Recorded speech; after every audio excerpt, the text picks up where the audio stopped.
I'm Steve. And I'm Ellen. And we come to Kerith Farnborough, and we have 3 children, Megan, Sophie and Rory. And we're married as well, so that helps.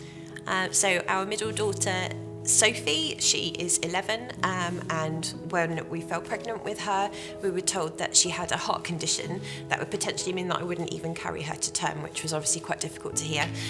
When she was born, she needed to go straight to intensive care, and she stayed on the neonatal unit for a week and then came home with the support of the neonatal team and the nurses there as well.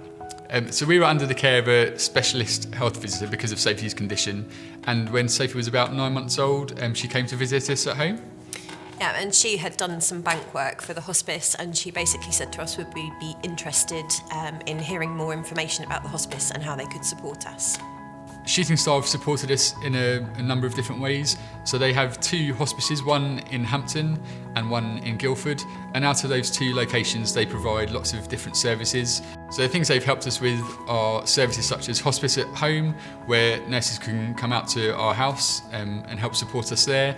They run therapy and counselling sessions. They support siblings. They have hydrotherapy pools, which we make use of.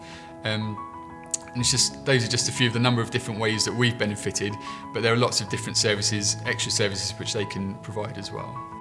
When you have a child with an additional need or a life-limiting condition or a medical condition, there's a really fine line between people wanting people to treat you as if everything is fine and you're completely bossing it as a parent in life, and on the other side of that line, you want people to acknowledge the fact that things can be really tricky. But when you go to Christopher's or to Shooting Star House, all of that drops away and you can just be a family as is. There's no expectation.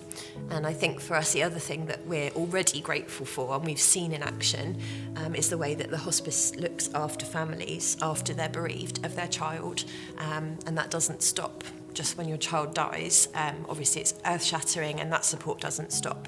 They don't just chuck you out when that happens. It continues for as long as you need it. So finally, what we both really want to say is just thank you to Shooting Star for the help and support they've given us in the past.